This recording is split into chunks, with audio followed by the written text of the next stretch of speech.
વિદ્યાર્થી મિત્રો, good morning.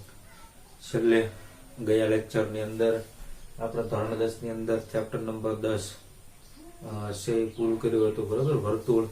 ત્યારબાદ આજે આપણે નવું ચેપ્ટર લઈએ, વર્તુળને લગતું જ છે. આપણે આગળ 10મું જે ચેપ્ટર જોયું વર્તુળ, એ જે આપણે એની પહેલા આપણે તમને ખ્યાલ હોય તો 8મું ચેપ્ટર જોયેલું, બરોબર, ત્રિકોણમિતિનો પરિચય. ત્યારબાદ 9મું ચેપ્ટર તો કે જે તમે ત્રિકોણમિતિનો પરિચય જોયો એનો ઉપયોગ, અને ત્યારબાદ આપણે 10મું ચેપ્ટર લીધું તો કે વર્તુળ. હવે તો કે જે વર્તુળ છે એનો ઉપયોગ આપણે કઈ કઈ રીતે કરી શકીએ 10મા ચેપ્ટરનો, તો એના ઉપરથી આપણે પાછું નવું ચેપ્ટર તો કે 12મું ચેપ્ટર વર્તુળ સંબંધિત ક્ષેત્રફળ. આગળ જે તમે ચેપ્ટર ભણ્યા વર્તુળનું એના ઉપરથી જ છે, પણ અહીંયા આપણે છે ક્ષેત્રફળ અને પરિમિતિને લગતા છે એ દાખલાઓ આવશે. આની વચ્ચે એક 11મું ચેપ્ટર બાકી છે રચના, બરોબર. રચના આપણે છે એ આપણે છેલ્લે રાખશું, જેથી કરીને કદાચ સ્કૂલ ખુલ્લી જાય તો આપણે ત્યારે છે બોર્ડ ઉપર છે એ કરાવશું. તો અહીંયા આપણે આગળ વર્તુળ જોઈએ તો વર્તુળમાં 12મું ચેપ્ટર તો કે વર્તુળ સંબંધિત ક્ષેત્રફળ. તમને ખ્યાલ છે આપણે દરેક વખતે નવું ચેપ્ટર શરૂ થાય એટલે જે આપણે અંદર અભ્યાસક્રમની અંદર જે સિલેબસ હોય છે એમાંથી કઈ કઈ વસ્તુ આપણે છે સિલેબસની અંદર છે અને કઈ વસ્તુ છે એ બાદ કરેલી છે, આપણે દરેક વખતે પહેલા લેક્ચરની અંદર છે એ લખાવતા હોવી છે. ખાસ દરેક નવું ચેપ્ટર શરૂ થાય છે તેના પહેલા જ વિડીયોની અંદર શરૂઆતમાં તે બોર્ડ ઉપર મેં લખેલું હોય છે કે તમારે કઈ કઈ વસ્તુ કરવાની છે અને કઈ કઈ વસ્તુ કરવાની નથી. ખાસ હજી એક વખત કહું છું, જ્યારે તમે મહેનત કરો છો ત્યારે ચેપ્ટરની આગળ અથવા તમારી પાર્ટી નોટમાં અથવા તો તમારી પાઠ્યપુસ્તકની અંદર આની એક એવી લાગે તો કાપલી બનાવી અથવા તો પેન્સિલ વડે એને ટીક કરી અને મૂકી દેવું, જેથી તમને ખ્યાલ આવે કે તમારે જે વસ્તુ કરવાની છે એ તમે કરી શકો, બરોબર. સિલેબસ બહારની વસ્તુ કરવાની નથી, એટલું યાદ રાખજો. એટલે ઘણા બધા એવા છે હોમવર્ક કરતા હોય, પાકી નોટો એવું બતાવતા હોય એટલે ખ્યાલ આવી જાય કે આમાંથી આ જે વસ્તુ બાદ કરેલી છે એ પણ એ વ્યક્તિ છે લખીને આવતો હોય છે. એટલે ખાસ એક મગજમાં રાખવાનું છે કે જે વસ્તુ કરવાની તમને કીધી છે, જે દાખલાઓ કરવાના કીધા છે, જે ઉદાહરણ કરવાના કીધા છે એ જ આપણે કરવાના છે, એની સિવાયના બહારના કરવાના નથી. હવે વર્તુળ સંબંધિત ક્ષેત્રફળ, અમુક ક્યારેક કોઈ વિદ્યાર્થીઓનો ફોન આવતો હોય છે પાકી નોટની અંદર કઈ વસ્તુ કરવાની, તો પાકી નોટની અંદર ધારો કે પહેલું ચેપ્ટર હોય, બીજું ચેપ્ટર હોય, એનું કોઈ 12મું ચેપ્ટર છે તો તમારે જે વસ્તુ કરવાની છે એ તમારે લખવાની છે. આને લગતા જો પહેલા આપણે જોઈએ તો આની અંદરથી 12મા ચેપ્ટરની અંદર તો કે આ વસ્તુ છે એ તમારે કરવાની છે, આ વસ્તુ તો કે કરવાની નથી, બરોબર. એની અંદર પ્રસ્તાવના છે, બરોબર. ત્યારબાદ તો કે વર્તુળ સંબંધિત ક્ષેત્રફળ અને પરિમિતિ. ત્યારબાદ ઉદાહરણ 1 સ્વાધ્યાય 12.1 નો 1 થી 3 અને 5મું, પછી વૃત્તાંશ અને વૃત્તખંડનું ક્ષેત્રફળ અને એના ઉપરથી ઉદાહરણ 2. ત્યારબાદ તો કે સ્વાધ્યાય 12.2 નો 1 થી 6 અને 14મું. તો પાકી નોટની અંદર તમારે આ વસ્તુ લખવાની હોય તો પ્રસ્તાવનાની અંદર આખી પ્રસ્તાવના તમારે લખવાની જરૂર નથી, એની અંદરથી એકાદી વ્યાખ્યા આવતી હોય તો લખવાની. ત્યારબાદ તો કે તમને ટોપિક આપેલો છે કે વૃત્તાંશ વર્તુળની પરિમિતિ અને ક્ષેત્રફળ, તો એના જે સૂત્ર આવતા હોય 3-4 એ સૂત્ર તમારે અગાઉ લખી નાખવાનો. પછી તો કે ઉદાહરણ 1, પછી સ્વાધ્યાય તો કે 12.1 ની અંદર કેટલા દાખલા કરવાના છે, પહેલો, બીજો, ત્રીજો અને 5મો. તો પાકી નોટની અંદર વસ્તુ એટલી લખવાની હોય. ત્યારબાદ વૃત્તાંશ અને વૃત્તખંડ, તો આ ટોપિકના જે કઈ સૂત્ર આવતા હોય એ લખવાના. પછી ઉદાહરણ અને સ્વાધ્યાય 12.2 ની અંદર 1 થી 6 અને 14મો. આ વસ્તુ તમારે પાકી નોટની અંદર લખવાની હોય છે. આખું આ લખવાની જરૂર નથી, આખી પ્રસ્તાવના લખવાની જરૂર નથી. એની અંદરથી જે અગત્યની વ્યાખ્યાઓ છે, સૂત્ર છે એ ખાલી તમારે લખવાના હોય છે. અને આ વસ્તુ તમારે કરવાની નથી જો પ્રસ્તાવનાની અંદર. ત્યારબાદ વર્તુળનું ક્ષેત્રફળ અને પરિમિતિ, તો આ મુદ્દા ઉપરથી આપણે ઉદાહરણ 1 કરવાનું છે અને સ્વાધ્યાયના બીજા 4 દાખલા કરવાના છે. ત્યારબાદ તો કે વૃત્તાંશ અને વૃત્તખંડ એ શું કહેવાય આગળ તમે 9મા ધોરણની અંદર ભણી જાવ છો. ફરીને આપણે આવશે ત્યારે હું તમને પાછું કરાવડાવીશ કે વૃત્તાંશ કોને કહેવાય અને વૃત્તખંડ કોને કહેવાય. તો વૃત્તાંશ અને વૃત્તખંડ જો અહીંયા વર્તુળનું ક્ષેત્રફળ, પરિમિતિ, એના ઉપરથી ઉદાહરણ 1 અને સ્વાધ્યાય 12.1 નો પહેલો, બીજો, ત્રીજો અને 5મો દાખલો, એટલે કુલ 5 દાખલા આ રીતના થયા ક્ષેત્રફળ અને પરિમિતિ મુજબ.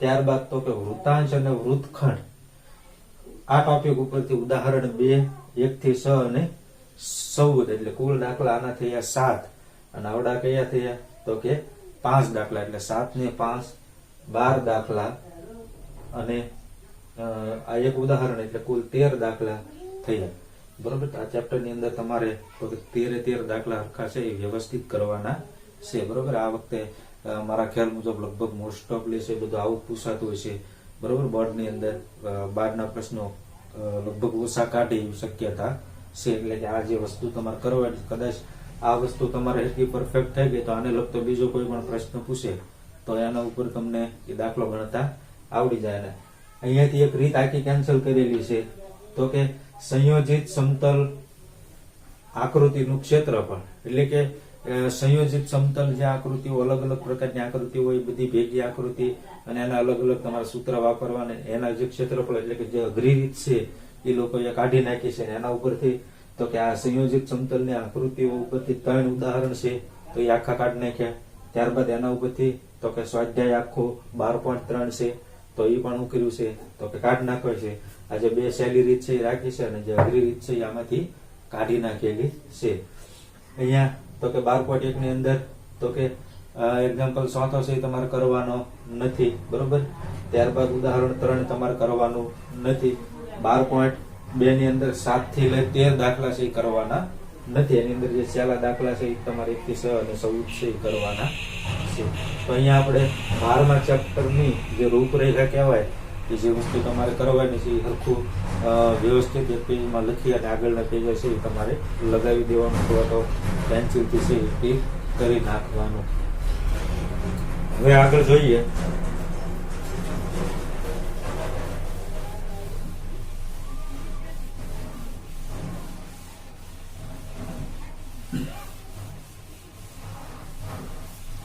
પ્રસ્તાવના છે દરેકે એક વખત આગળ પાઠ્યપુસ્તકમાં આપેલી હોય છે, તમારે વાંચી લેવાની છે, બરોબર. એમાં વર્તુળ સંબંધિત તમને બધી માહિતીઓ છે આપેલી છે. પણ એના પછી આપણે જોઈએ તો વર્તુળની પરિમિતિ અને ક્ષેત્રફળ. વર્તુળની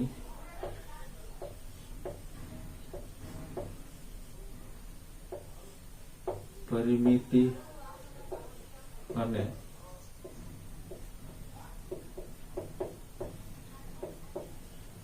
ક્ષેત્રફળ. વર્તુળની પરિમિતિ અને ક્ષેત્રફળ તો એ તમારે આખું યાદ રાખવાની જરૂર નથી. આમાંથી તમારે જે કામના સૂત્ર છે એ તમારે યાદ રાખવાના છે. વર્તુળની પરિમિતિ અને તેના ક્ષેત્રફળ એ બંને માટે તમારે યાદ રાખવાના છે, વર્તુળ માટે અને અર્ધવર્તુળ માટે પણ વર્તુળના તમને યાદ રહી જાય છે સૂત્ર તો તમને અર્ધવર્તુળના ઓટોમેટિક છે એ આવડી જાય છે. તો પહેલા આપણે વર્તુળ ની પરિમિતિ અને ક્ષેત્રફળ. તો આપણે ત્રિજ્યાની વાત કરીએ તો ત્રિજ્યાને શાના વડે દર્શાવાય? તો ત્રિજ્યાને છે એ આર વડે દર્શાવાય. શેના વડે? તો કે આર વડે.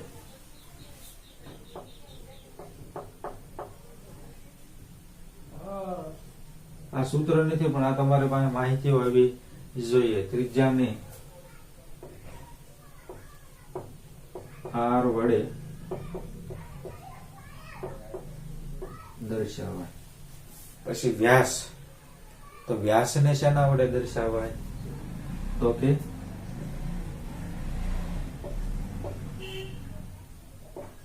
વ્યાસને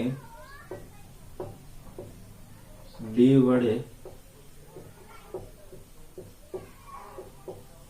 દર્શાવાય. વ્યાસને શેના વડે દર્શાવાય? તો કે ડી વડે. વ્યાસમાં તમને ખબર પડી ગઈ છે કે આવું એક વર્તુળ હોય, આનું કેન્દ્ર હોય તો આ એટલે શું થાય? તો કે ત્રિજ્યા. આને શેના વડે દર્શાવાય? તો કે આર વડે. તો વ્યાસને શેના વડે? આખો શું થઈ ગયો? તો કે અહીંયાથી લઈ અહીંયા સુધી તો આખો વ્યાસ થઈ ગયો. તો આ ત્રિજ્યા થાય. આખી જે છે આને શું કહેવાય?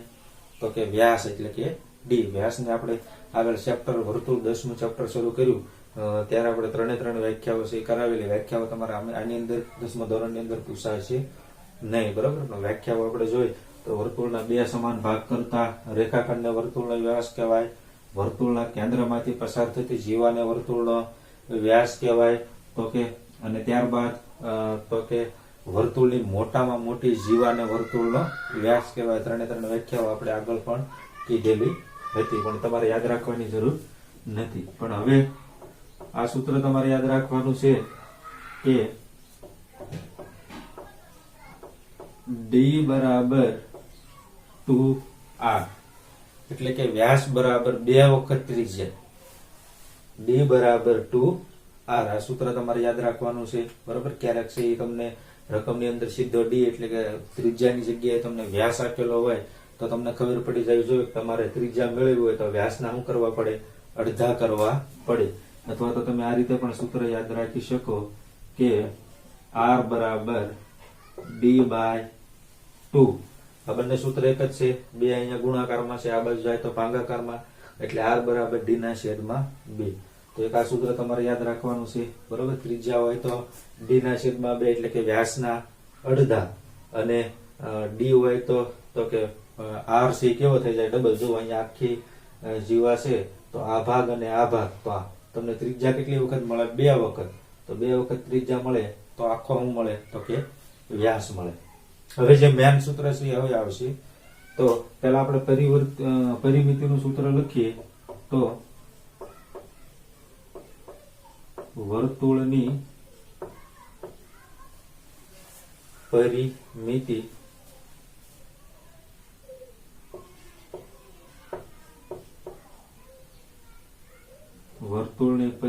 બરાબર 2πr. વર્તુળની પરિમિતિ બરાબર શું યાદ રાખવાનું, તો કે 2πr. પાય બરાબર તો કે 22/7.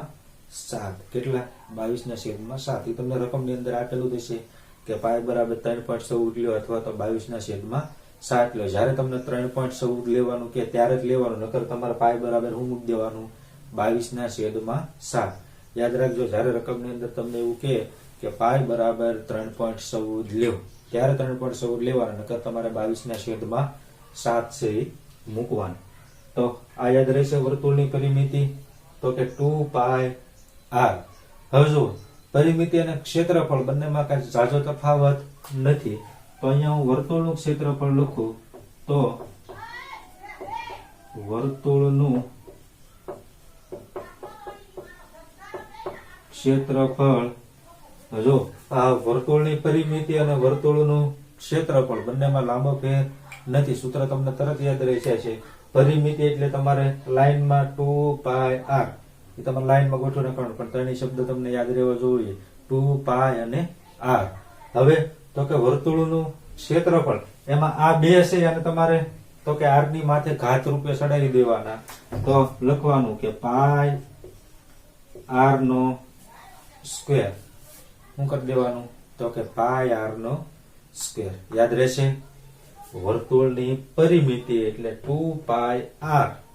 પછી વર્તુળનું ક્ષેત્ર ખાસ યાદ રાખજો, ઊંધું થઈ જાય ને. વર્તુળનું ક્ષેત્રફળ એટલે 2πr એવું કરવાનું નથી.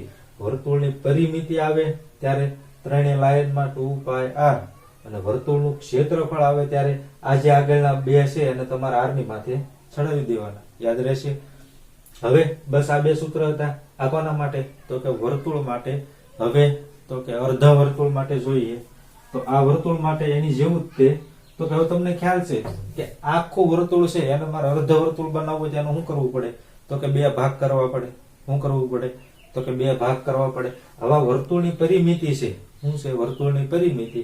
તો આને મારે અર્ધ વર્તુળની પરિમિતિ બનાવવી છે, તો મારે આને શું કરવા પડે, 2 ભાગ કરવા પડે. એટલે મારે છેદમાં એને 2 વડે ભાગવા પડે.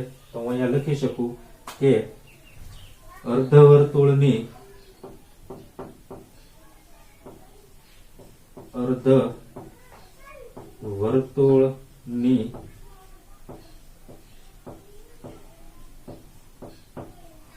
પરિમિતિ બરાબર આપણું આખા વર્તુળની પરિમિતિ કેટલી છે, તો કે 2πr. તો હવે આખું વર્તુળ છે એને મારે અર્ધ બનાવવું છે, તો એના 2 ભાગ કરવા પડે. તો પરિમિતિ નહીં તે મારે શું કરવા પડે, તો કે 2 ભાગ કરવા પડે. આ બે ઉડી ગયા, તો વધ્યું હું, તો કે પાય r. બરોબર. એટલે તમારે આ યાદ રાખવાની જરૂર નહીં, તમારે સીધું લખવાનું કે વર્તુળની પરિમિતિ બરાબર પાય r, અને સોરી અર્ધ વર્તુળની પરિમિતિ બરાબર પાય r, અને વર્તુળની પરિમિતિ કે તો 2πr. અર્ધ વર્તુળ કે તો આ બે છે એ તમારે કાઢી નાખવાના, એટલે ખાલી પાય r. હવે એવી જ રીતે ક્ષેત્રફળમાં થાય છે. ક્ષેત્રફળમાં શું થાય છે, તો કે આખો વર્તુળ છે એને તમારે અર્ધ વર્તુળ બનાવવું છે, તેના 2 ભાગ કરવાના. તો ક્ષેત્રફળના પણ તમારે શું કરવાના, તો કે 2 ભાગ કરવાના. જે રીતે તમે અહીંયા પરિમિતિ નાખેલા એ જ રીતે. તો અર્ધ વર્તુળનું ક્ષેત્રફળ, અર્ધ વર્તુળનું ક્ષેત્રફળ બરાબર શું આવશે, તો કે વર્તુળનું ક્ષેત્રફળ કેટલું છે, પાય r નો સ્ક્વેર. એના કેટલા ભાગ, તો કે 2 ભાગ. અથવા તો સીધું તમે આમ પણ લખી શકો કે પાય r નો સ્ક્વેર એના છેદમાં 2 આમ પણ લખી શકો. પણ અહીંયા આગળ તમે 1/2 મોટા ભાગે તમે કે કોઈ પણ સાહિત્યમાં જોશો તો 1/2 છે ઈ આગળ 1/2 જોડે અને ગુણેલા હોય છે. તો આ હતી વર્તુળનું ક્ષેત્રફળ, વર્તુળની પરિમિતિ અને ક્ષેત્રફળને લગતા સૂત્ર. તો આ વસ્તુ છે તમારે પાકી કરવાની છે. તો આના ઉપરથી સ્વાધ્યાય તમને ઉદાહરણ 1 અને સ્વાધ્યાય 12.1 ના દાખલા જે આપણે 1, 2, 3 અને 5મો દાખલો કરવાના છે તમને આ સૂત્ર ઉપરથી આવડશે. ખાસ જે 1, 2, 3 અને 5મો દાખલો અને એક ઉદાહરણ, એટલે 5 દાખલાઓ છે.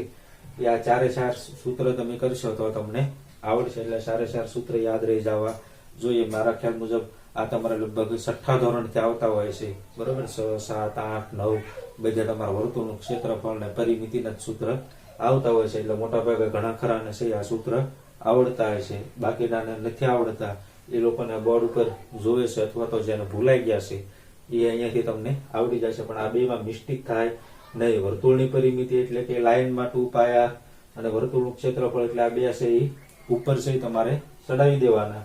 અર્ધ વર્તુળ કે તો આના અડધા કરી નાખવાના, આના અડધા કરી નાખવાના. આના અડધા કરો ત્યારે તમારે 2 આમ નામ રહેશે, આના અડધા કરો ત્યારે આ 2 છે એ નીકળી જાય છે, એટલે પાય r વધે છે.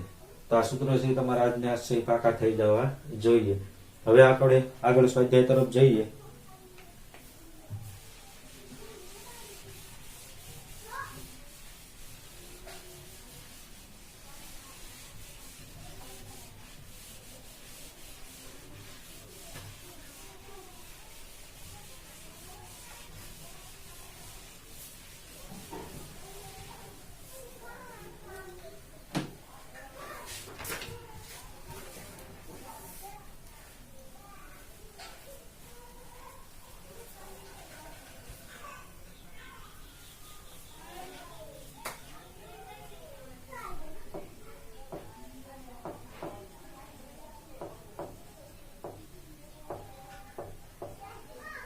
સ્વાધ્યાય 12.1. તો સ્વાધ્યાય 12.1 ની અંદર આપણે પ્રશ્ન નંબર 1, 2, 3 અને પ્રશ્ન નંબર 5 કુલ 4 દાખલાઓ છે કરવાના છે.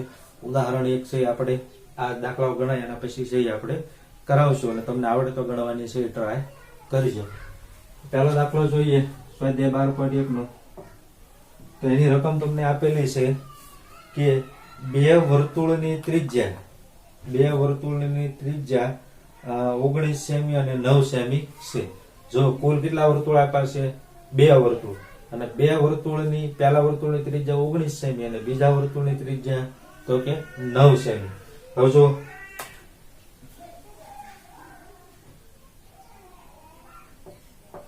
19 સેમી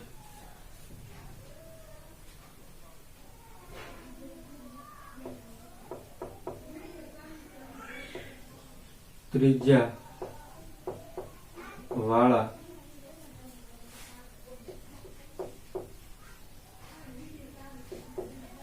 વર્તુળ 19 સેમી ત્રિજ્યા વાળા વર્તુળ ની આપણે આગળ રકમ વાંચીએ કે 2 ત્રિજ્યા જેમાં એક 19 સેમી ત્રિજ્યા અને બીજી 9 સેમી ત્રિજ્યા, જે વર્તુળનો પરિઘ આ 2 વર્તુળના પરિઘના સરવાળા જેટલો હોય. હવે આ 19 સેમી ત્રિજ્યા વાળા વર્તુળનો પરિઘ તો આપણે અહીંયા લખીએ કે 19 સેમી ત્રિજ્યા વાળા વર્તુળ નો પરિઘ બરાબર પરિઘનું સૂત્ર તો કે વર્તુળનો પરિઘ બરાબર 2 પાય r. હવે બીજું કીધું છે તો કે 9 સેમી ત્રિજ્યા વાળા વર્તુળનો પરિઘ, તો કે 9 સેમી ત્રિજ્યા વાળા વર્તુળનો પરિઘ બરાબર, તો વર્તુળના પરિઘનું સૂત્ર 2 પાઈ r. 2 પાઈ. હવે જો એક વસ્તુ તમે નોટ કરી હોય તો અહીંયા આપણને કુલ કેટલા વર્તુળ આપેલા હશે? 2. કુલ કેટલા આપેલા છે? 2. એક 19 સેમી ત્રિજ્યા વાળું છે ને એક 9 સેમી ત્રિજ્યા વાળું છે. હવે એવું કીધું છે કે આનો પરિઘ અને આનો પરિઘ બંનેનો તમે સરવાળો કરો ને તો કોઈ ત્રીજા વર્તુળની બરાબર, એટલે કે એના પરિઘ બરાબર થાય છે. જો આ બે વર્તુળ, ધારો કે આ 19 સેમી ત્રિજ્યા વાળું વર્તુળ છે અને આ ધારો કે 9 સેમી ત્રિજ્યા વાળું વર્તુળ છે. હવે આનો પરિઘ અને આનો પરિઘ, આ બંને પરિઘ, આનો પરિઘ એટલે કે 2 પાઈ r. હવે ધારો કે અહીંયા આપણને બે વર્તુળ કીધા છે એટલે આની ત્રિજ્યા આપણે r1 ધારવી ને આની ત્રિજ્યા કઈ ધારીએ? તો કે r2. તો આની ત્રિજ્યા એટલે r1. હવે આ વર્તુળનો પરિઘ એટલે કે 2 પાઈ r2. 19 સેમી ત્રિજ્યા વાળું વર્તુળ અને 9 સેમી ત્રિજ્યા વાળું વર્તુળ, આ બંનેનો પરિઘનો સરવાળો એટલે કે આનો પરિઘ 2 પાઈ r1, આનો પરિઘ તો કે 2 પાઈ r2. આ બંને પરિઘનો તમે સરવાળો કરો તો તમને કોઈ ત્રીજા વર્તુળ ના પરિઘ બરાબર મળે. એ કેટલા સેમીની ત્રિજ્યા હોય એ તમને ખબર નથી, તમારે ગોતવાની છે. એટલે કે આની ત્રિજ્યા છે એ તમારે ગોતવાની છે. ધારો કે આની ત્રિજ્યા હું કેપિટલ R ધારું, અથવા તો તમે R3 પણ ધારી શકો. 3 વર્તુળ આપ્યા છે તો ત્રણેયની ત્રિજ્યા તમારે અલગ અલગ ધારવાની, એકની R1 એકની R2, પછી આ ત્રીજા બરાબર મળે તો એને તમે R3 પણ કહી શકો અથવા તો કેપિટલ R પણ કહી શકો. તો આ બંનેનો સરવાળો છે એટલે આપણે દેખીતી રીતે આપણે કેપિટલ R છે એ ધારશું. તો હવે આનો પરિઘ શું થાય? તો કે 2 પાઈ ત્રિજ્યા એટલે કે R, આના બરાબર મળે. આખી રકમ મગજમાં બેઠી. ફરીથી રકમ કહું છું કે બે વર્તુળો જેની ત્રિજ્યા 19 સેમી અને 9 સેમી છે, આ બંને વર્તુળના પરિઘનો સરવાળો કોઈ ત્રીજા વર્તુળના પરિઘ બરાબર મળે. એટલે કે આના પરિઘ અને આનો પરિઘ બંનેનો સરવાળો કરો તો કોઈ ત્રીજા વર્તુળના પરિઘ બરાબર મળે. એટલે કે આ બેનો સરવાળો, આ ત્રીજો વર્તુળનો પરિઘ એટલે કે 2 પાઈ r એના બરાબર છે એ તમને મળે. તો આ ત્રીજા વર્તુળ છે એની ત્રિજ્યા મેળવો, એવી આપણી રકમ છે. તો અહીંયા આપણે ધારી લીધું કે ભાઈ 19 સેમી જે ત્રિજ્યા વાળું વર્તુળ છે r1, 9 સેમી ત્રિજ્યા વાળો પરિઘ એટલે કે 2 પાઈ r2. હવે આ બે નો સરવાળો આપણે કરીએ તો પેલા લખવાનું કે આ બંને વર્તુળના પરિઘનો સરવાળો કોઈ ત્રીજા વર્તુળના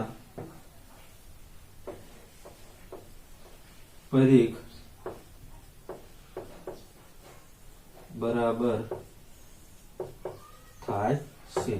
તો બે નો સરવાળો એટલે કે 2 પાઈ r1 વત્તા 2 પાઈ r2 બરાબર 2 પાઈ કેપિટલ R. આવું આવડશે લખતા આખી રકમ.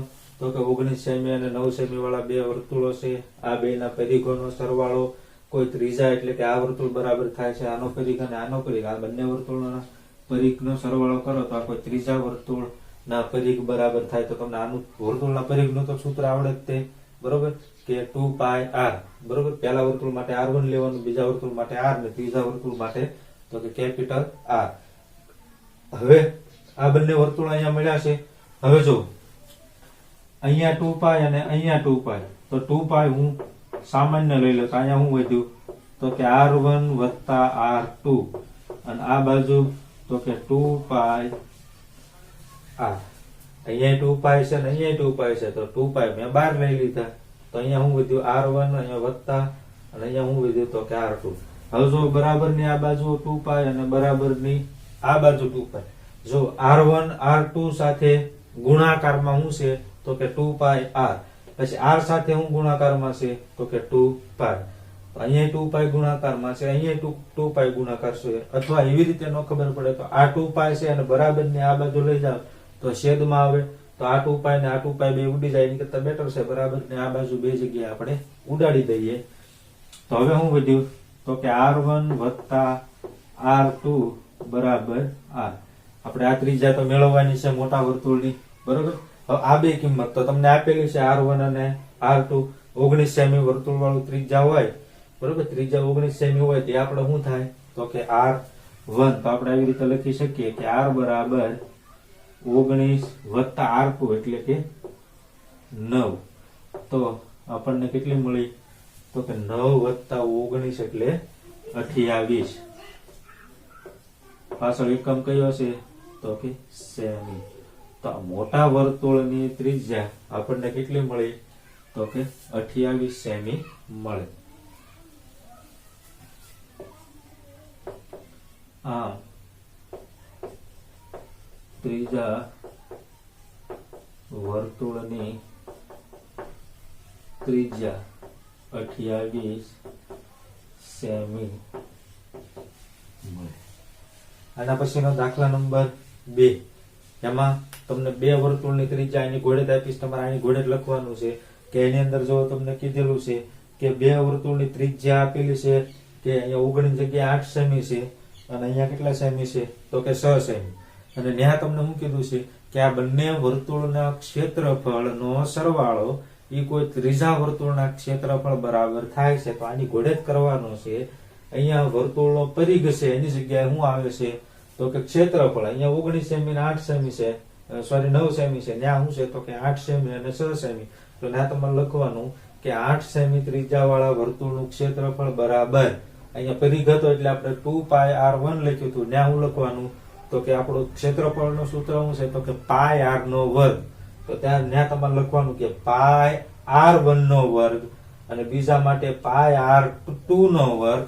હવે આ બંનેના ક્ષેત્રફળનો અહીંયા પરિઘનો સરવાળો, તો ત્યાં ક્ષેત્રફળનો સરવાળો કોઈ ત્રીજા વર્તુળના ક્ષેત્રફળ બરાબર થાય છે. તો આ બંનેનો સરવાળો તમારે અહીંયા લખવાનો. ત્રીજા વર્તુળનો ક્ષેત્રફળ એટલે કે πR નો વર્ગ. એમાંથી આ બાજુ અહીંયાથી પાય છે તમારે સામાન્ય લઈ લેવાનો, અને એ સામાન્ય લ્યો એટલે કે અહીંયા જો 2 નથી, અહીંયા 2 હતું સૂત્રમાં, પણ ત્યાં આપણે 2 આવશે નહીં એટલે ખાલી પાય આ બાજુથી ઉડી જશે. પછી તમારે r1 અને r2 બંને એટલે કે r1 નો સ્ક્વેર વત્તા r2 નો સ્ક્વેર, બંનેનો સ્ક્વેર વધે એની જગ્યાએ તમારે અહીંયા 8 સેમી 6 સેમી છે એ બે મૂકી દેવાના. 8 નો વર્ગ કરી નાખવાનો અને 6 નો વર્ગ કરી નાખવાનો. 8 નો વર્ગ 66 અને 6 નો વર્ગ 36. એ બંનેનો સરવાળો કરો એટલે તમને 100 મળશે. તો આમ મળશે તમને કે r બરાબર 100, સોરી r સ્ક્વેર બરાબર 100. તમારે r ગોતવાનો છે તો આ વર્ગ દૂર કરો તો આ બાજુ તમારે શું લાગે તો કે વર્ગમૂળ, તો તમને 10 સેમી મળશે. બરોબર. દાખલો જાતે ગણવાનો ટ્રાય કરજો. આપણે આવતા લેક્ચરની અંદર તો આ પાછા ગણાવશું. તો આજે અહીંયા સુધી રાખીએ. ખાસ દરેક વિદ્યાર્થીઓને પાછું નવું ચેપ્ટર છે આપણે ચાલુ થયું છે, તો કોઈ વિડીયો છે એ કઈ છે મિસ કરવાનો નથી. દરેક વિડીયો છે આખા ચેપ્ટરના એ દરેક જોવાના છે. એકાદો વિડીયો વચ્ચે નહીં જોવો તો થોડી ઘણી તકલીફ પડશે. એટલે દરેક વિદ્યાર્થીઓને ખાસ કે આજે પાછું નવું ચેપ્ટર ચાલુ થયું છે તો દરેકે સરખા વ્યવસ્થિત વિડીયો જોવાના. આ ચેપ્ટરમાંથી જેટલા માર્ક છે એ કવર થાય એવું તમારે કરવાનું છે. તો આજે અહીંયા સુધી રાખીએ. આવતા લેક્ચરની અંદર પાછા દાખલા નંબર 2 થી પાછા આપણે છે સ્ટાર્ટ કરીશું. થેન્ક યુ વિદ્યાર્થી મિત્રો.